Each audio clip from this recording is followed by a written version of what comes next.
सकाळची सुरुवात ना तर ह्या घोसावळ्यापासून हो का घोसावळ्या लागलेत होय व नारळाच्या झाडावर लय फसलेत घोसावळा काढता येत नाहीत आणि इथले घोसावळ काही काढता येत नाही ते बियाला डायरेक्ट आणि बाहेरच्या बाजूला जर बोललं तर पेरू इकडं पण आहेत जाई बघायला लागले लगेच होय जाई थांब तुला हे देऊ आपण नाश्ता देऊ सकाळ सकाळचा तुला अगदार पडला आता दम दम दम दम दम आत येऊन देते आणि आज ह्यांना बोललं शेळ्याला ना इकडं बांधा म्हणलं जरा आणि फुलं पण भरपूर लागल्यात घोसाळ्याला हे किती काय हे वा भरपूर घोसाळ्याची भजी करू आपण उद्या भजी करायसारखे आले ते बरं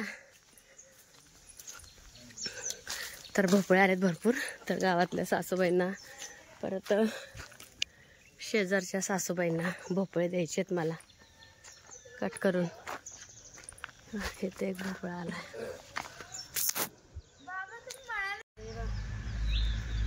भोपळे लागले तरी ह्याला पाणी घालतच नाही पावसावर आहे आपलं तोच तर खाली ठेवू काय हो सगळ्यांना देऊ आता सगळ्या शेजाराला येतील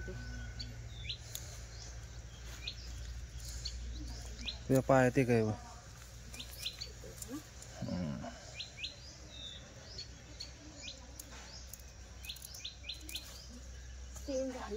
तिथे वर एक आहे तिथं वर आहे ते खाऊ शकते येल खायला ते तिकडे जाऊ नको आता बाहेरून जा काट मोडतील त्या ह्याच्या चपलेत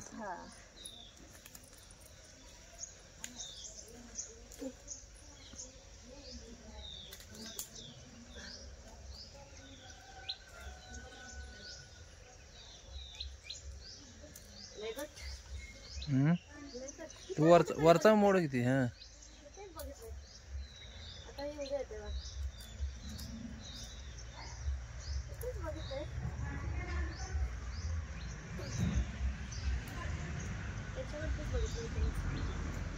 परत काढ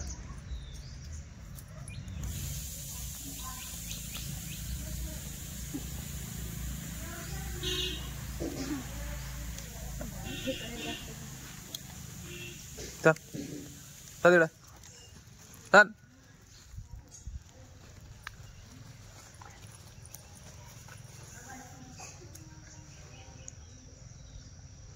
इतके भोपळे निघाले चला एक शालनताईला द्यायचं एक आमच्या इथं शेजारी घर आहे 2 गावात द्यायचे तर विहानच्या आजीला द्यायचं आणखीन एक सासूला द्यायचं तर इतके भोपळे आहेत सगळ्यांना द्यायचं आता सगळ्यांना द्यायचं पलीकड इकडं इकडं सगळ्याला देते आता 9 वाजले तर सगळा स्वयंपाक झाला भोपळ्याची भाजी वांग्याची आमटी चपाती सगळं बाहेर बनवलं आणि खाल्लं सुद्धा काय काय थोडं थोडं आणि आईने सकाळी बघा असं बेसन ना भिजत घातलं होतं तर ह्याच्यामध्ये मीठ आणि आता कडलेलं ना ह्याच्यामध्ये तेल घालतात कडलेलं थोडंसं म्हणजे कळ्या आपल्या खुसखुशीत होण्यासाठी आणि थोडंसं एक्स्ट्राचं मी तेल बाहेर आणते आणि तेल गरम करायला ठेवलंय नेहमीची चूल आज पेटवलंच नाही कारण की त्याच्यामध्ये ना असं एकदम मोकळं हवेशीर ना जाळ लागत नाही हे कसं जरा चारी बाजून जाळ लागतं पटपट तेल गरम पाहिजे काय देऊ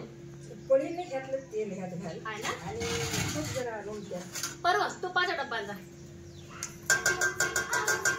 आणि आबाळ आबाळ इतकं आलंय सकाळपासून भरपूर आबाळ आणि इतका वास व्हायला मला तरी बरे अशा काकीला आणि मम्मी आजीला भोपळा देऊन द्यायचा एक सायकल ठेवून त्या दोघे राहिल्या त्या आणि तूप आहे ना त्या तेलामध्ये टाकायचं म्हणजे आपल्या कळ्याला एकदम मऊ छान होतात कॅरट अडकव 2 चमचे टाकू बरं पिशवीत घेऊन जा पहिला मम्मी आजी घेऊन ये आणि जिथं आहे तिथंच ठेवून आणि ना माझा जो गेल्या वर्षी 50 रुपयाला जो झारा आणलाय ना तो खाली आहे स्टीलचा तर तुम्हाला सांगते त्याला थोडंसं एकदम पातळ पिठच लागतं अजून पातळ खरं आहे नुसतं ह्याच्यामध्ये वरला ना खाली आपोआप कळ्या पडतात जास्त लाडूच्या ह्याच्यामध्ये कळ्याचं जास्त टेन्शन असतं थोडंसं छिडका टाकून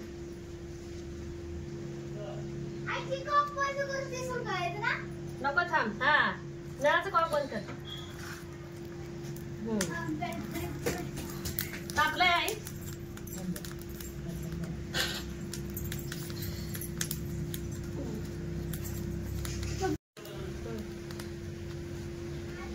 आले रे पिलू, नळाला पाणी एक आलं. घाई घाई आलेच. पिवळं पाईप काढ. आले आले जाम. झाडाची पण काही गरज नाही. पटपट पटपट पडतात. एक नंबर. गोल पडते मग जा पटकन भरला असेल. सांडा लागलो खाली. हा.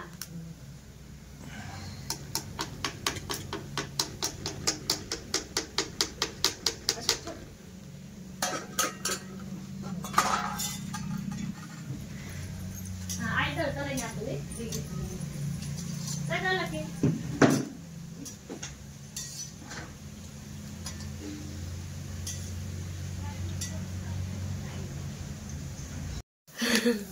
हा गोल गरगरीत पडले वा. आणि कळ्याच्या लाडूला सगळ्यांची मदत झाल्याशिवाय कळ्याचे लाडूच वाटत नाही. काम आहेत, घरदार कामाला लागतंय पूर्ण. आई बास म्हणते ते त्याला लय होते व. मग एक फुलपात्र मोजून टाकायचं. तर ह्यांची मदत चालले आणि बघू शकता गोल गरगरीत कळ्या पडतायत. आणि नेमकं ना सकाळ सकाळी पाणी आलं आणि मळ्याला जायच्या अगोदर ह्यांची पण आईला थोडीशी मदत झाली. सगळ्यामुळे एकत्र पटापट कळ्या पण पाडल्या. एका बाजूला पाणी, धुणं, भांडी, पोरांचं सगळं आवरलं. आणि असं याची मम्मी पण येणार होती ना, तर सगळी गडबड आज एकदमच चालू होणार होती.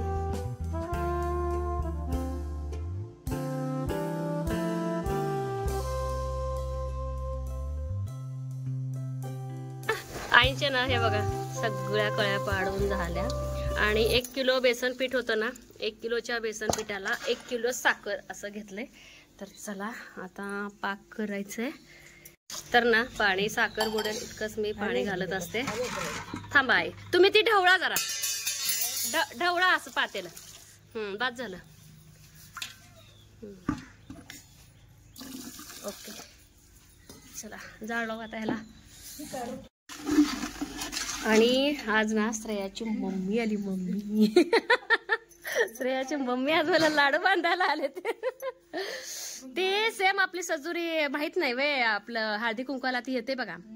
आता ह्याला धुणार, ह्याला सडून आईनं वरचं सगळं कवर काढलं ह्याचं. ते पाणी द्या. हा आणि तर माझं चाललंय पाक.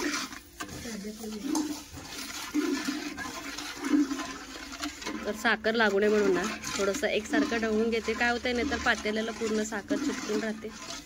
पाऊस आला आणि हे चूल पेटलेच तरी.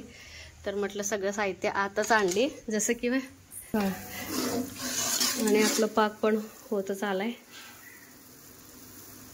तार बनायला लागल्यानंतर तर अजून एक 5 मिनिटं पाक ठेवणार आहे मी.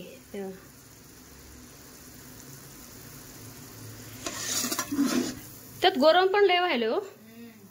लय गरमी आहे पावसाची.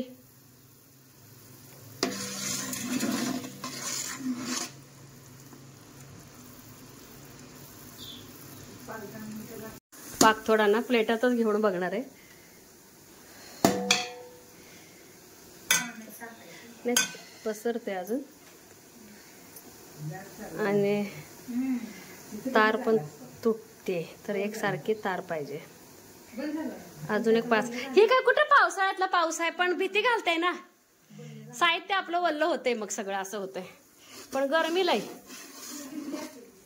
चूल विजली नाही, चूल आपली लगातार चालू आहे. हे पाक तर आलायच आलाय. तर हे बघा अगदी सावकाश आपले असे तार पडते. आणि बोटानं जर बघायचं म्हटलं तर हे बघा पूर्ण तार तयार होते. हे बघा पूर्ण लास्ट पर्यंत तार जाते. हे बघा आपलं पाक अगदी परफेक्ट असं झालंय. तर गॅस बंद करून ना तर ह्याच्यामध्ये आता ना कळ्या घालून घेणार. घेतले खाली. ह्याच्यामध्ये भरपूर वेलदोडे आणि काजू बदामाचा भुगाच करून घेतलाय मी. तर वरती शोला दाखवण्यापेक्षा ह्याच्यामध्येच ना पूर्ण चव उतरते.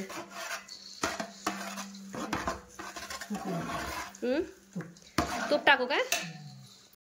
एवढ्याला पळवलं, ऊन पडलं लगेच. आणि खायचा 1 चमचा तूप, बस. घाला ह्याच्यामध्ये, हलवते मी. टाका टाका. बघितलं का ऊन किती पडलं? हे आता पावसाळ्यातला पाऊस नव्हेच, उगा तारखेला आहे म्हणून तेवढं मान करून जाते. टाका. आणि ह्या वर्षी पावसानं पण लय आले तर बरं ह्याला कळ्या. वट पौर्णिमेला आणि कुठलं मध्ये सण गेलो व दसऱ्याला असं गच्च भरलं होतं बघा बुंदा गुलाबानं. आता पण भरपूर कळ्या त्या. कसला झाड माझं ते गच्च भरले. होय का? कशाचं? ह्याचं का? तुमचं कुठलं कलर आहे? माझं लय कलर एक हा डार्क ना? पिवळा, एक स्किन मध्ये. तिथं केवढ्या ह्याला कळे आले. मग सकाळी झाडाला पाणी घालताना हसंच आलं ह्याला कळे आले म्हटल्यानंतर. आपले लाडू सगळे छान तयार झालेले आहेत. आणि आजच्या आपल्या लाडूला ना श्रेयाच्या मम्मीचे हात लागले तर तेव्हा मग श्रेयाची मम्मी पण मदत केली. आम्ही शाळेत म्हणत होतो, श्रेया म्हणत होती माझी मम्मीच असेल पाहिजे म्हणजे आपल्याला खेळायला त्या अभ्यास पण तिला. मग श्रेयाला कसं माहित नाही मग? गेले घरी? घरीच गेले होय? तू सकाळी तिला कसं माहिती मम्मी थांबले एवढं उशीर म्हणून? आजकाल गाडी गेल्या. होय ना. वाईट वाटत. तर हे बघा आपले लाडू. आहा एकदम मस्त असं झालं ते बघा, एकदम छान. थोडस पाक ना थोडं नॉर्मल कमी पडलाय तरी पण आम्ही लाडू वळलाय आणि तरी पण खूप छान झालेला आहे लाडू आपला. हे बघा, आपण केलेल्याचा आनंद हा खरंच खूप मोठा असतो. सपरला वाईट वाटायला लागले. श्रेया गेली. ना संध्याकाळ कधी झालं कळालं नाही. तर संध्याकाळचे 4:15 वाजलेले आहेत. तर आणि हे खूप घाईनं मळ्याला गेले निघून. आणि दुपारी 10च मिनटं पाऊस झाला, अगदी जोराचा पाऊस झाला. एकतर टेन्शन, एकतर बघा पेंड्यामध्ये विचूकाट्या येऊन बसायला लागले. आणि विकायच्या अगोदर पाऊस पडू नये कारण की वैरण खराब होते. पण इतकं खराब असं चालू बोर बंद कर, बोर बंद कर, बोर चालू करून आले होते. तर 17 कामं करत बसते एकाच वेळेस. तर हे बघा सई आली होती. तर आपल्या पेरू पिकलेत ना झाडाचे, तर मला खाण्यासाठी ती खास मसाला पेरू बनवून आणले. लेकरा अशावी तर अशी मला म्हणते आधी खा आई, कापलंय. हे बघा घेऊनच परत शिळा लागली प्लेट. तर हे लवकर गेल्यामुळं मग शेळ्यांना मीच बांधलंय. तर लक्ष द्यावं लागणार आहे कारण की पाठीमागच्या बाजूला बांधले आणि काय होते तर शेळ्या सुटल्या नाही सुटल्या मग कळत नाही. मग त्यामुळं याच बाजूला मी बसणार आहे शेळ्यांना राखत. तर आमच्या शेजारच्याने आणली दिवाळी. आता हाय उद्यापासून हाय म्हटलं फराळायचं. जावा आल्या आई बघा बाहेर. आणि शेळ्यांना इथं बघा आपलं पत्र्याच्या पाठीमाग इथं बांधले. आणि खाण्यास योग्य ह्यांचं गवत आहे ना. आणि असलं गवत ना ह्याला फुलं येतात पण हे गवत शेळ्यांचं आवडीचं आहे. तर म्हटलं आता एवढंच त्यांचं पाय बांध सोड बांध पण होतंय.